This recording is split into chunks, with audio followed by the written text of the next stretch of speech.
వేమన శతకము. గొడ్డుటావు పితుక కొండగొంపోయినా పండ్లు రాల తన్ను పాలనీదు లోభివాని నడుగ లాభంబు లేదయా విశ్వధా విరామ వినురవేమా.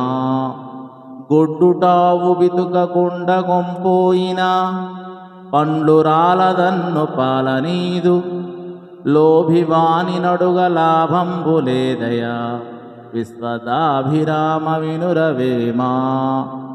అసలే అది వట్టిపోయిన ఆవు, దాని పాలు పితుకుటకై ఒక బుద్ధిమంతుడు పెద్ద కొండ పుచ్చుకొని బయలుదేరెను.